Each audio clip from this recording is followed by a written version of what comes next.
What's up, everyone? Welcome to the Front Yard Fantasy Week 1 Sleepers. The boys from Front Yard Fantasy, Simon, Josh, and John Luke, are here to give you 2 players each that we think you can start confidently in Week 1. So before we recorded this video, each of us picked out 2 players, and we're going to tell you why you should feel confident putting them in your starting lineup the very first week of this 2021 NFL fantasy football season.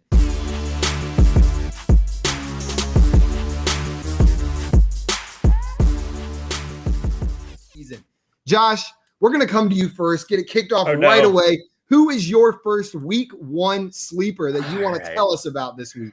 The first guy I want to talk about is Tyler Higbee. All right. So currently, Tyler Higbee is ranked on ESPN's PPR rankings as their number 14 tight end for Week 1, and the Rams are playing the Bears this week. And that's important because the Bears gave up the second most fantasy points to tight ends last season. All right. The second most. The Bears are projected to be one of the worst defenses again in the league this year. So the Rams also have a newly acquired quarterback, Matthew Stafford, and I think he will bring a lot of electricity to this offense. I'm starting Tyler Higbee with confidence. I don't know about you guys, but I truly believe he will be a top 10 tight end in Week 1 this week. This season. I love that. I've been on the Higbee hype train all off season. So it's hype that you get to come out of the gate with a strong matchup. Yeah, that's really what it all comes down to. It's the matchup. The matchup is so good this week that I'm starting with confidence. I'm excited to have Tyler Higbee in my lineup. All right, my first sleeper is Devonta Smith. So he's got pretty easy matchup against Atlanta. PFF has them graded as the worst secondary in the NFL. And so this Atlanta defense is going to be just as bad as it was last season. And I'm hoping that is going to lead to some gains, a game script that's really beneficial for Devonta Smith and allow him to get some nice separation. He's the primary pass catcher in that offense. And if Jalen Hurts can make a leap here on his passing, on his completion percentage and how accurately he passes, then all of a sudden Devonta Smith is going to have a really big opportunity this season. I love this one, John Luke. It is definitely an upside play. It's a rookie that we haven't seen except in the preseason yet, but everything's lining up for him to have that explosion Week 1. If you need some upside in your lineup, 100% agree with you. Devonta Smith is the start. Completely. I'll be starting him in 1 or 2 leagues. I'll tell you that much. Very good. So hey, I agree. I'm with you. Same page. I'm just waiting for someone not to agree. Maybe here with my first one, guys. We talked about a tight end. We talked about a wide receiver. I want to talk to you guys about a running back right now. So the running back I want to bring up was being drafted at the end of the 5th round. Was the 29th running back off the board. There's a lot of questions in that backfield, but I am saying you can start with supreme confidence this week. 49ers running back Raheem Mostert. They're going up against the Lions, which last year had a porous run defense, and that doesn't look to be much improved this season. I know Trey Sermon's getting a lot of the buzz there, but when Raheem Mostert has been healthy, he has been elite on the field. He has elite speed. He's an excellent runner. And Week 1, the best part is he's healthy. So you can start him, no questions asked.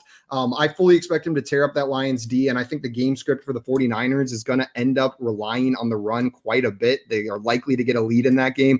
Raheem Mostert, drafted as RB29.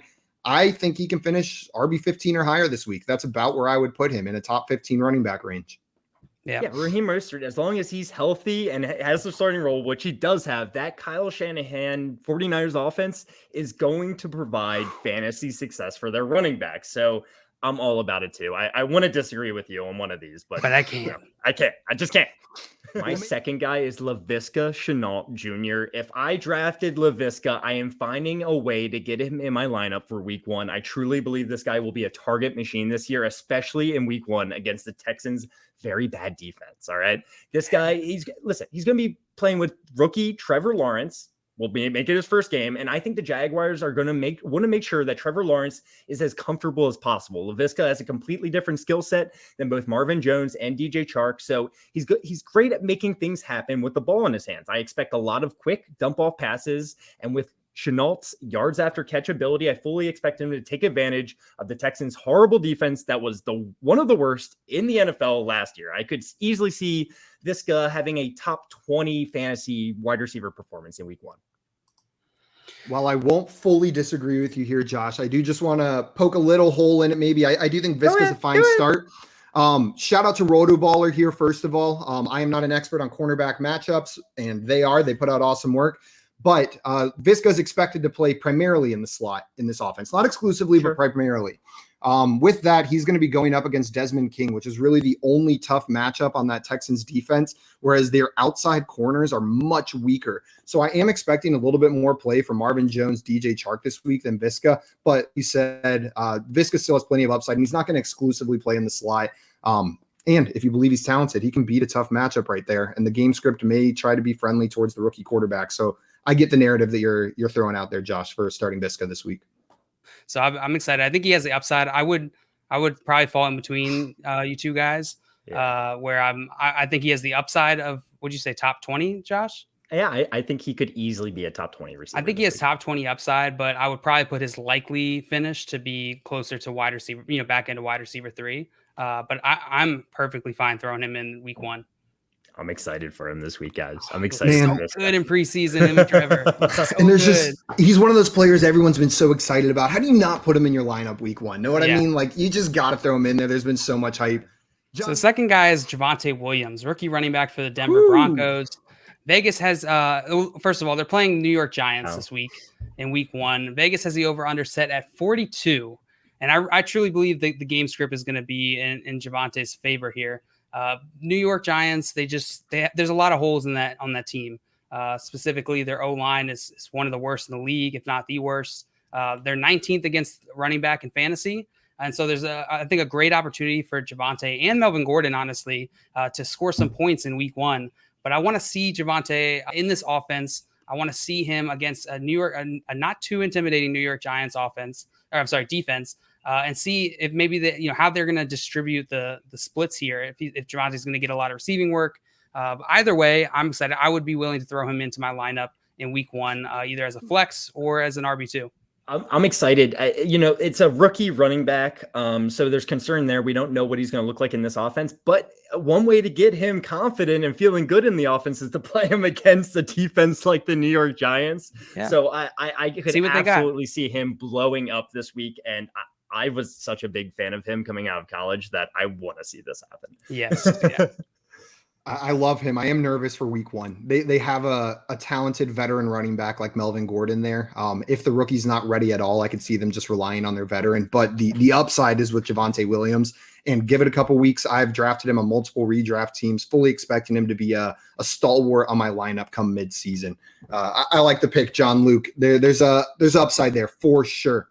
Which is why he's a sleeper, right? There he is. Exactly. There he is. Stop sleeping on Javonte. Guys, my last point is simple. I don't have much to say about it.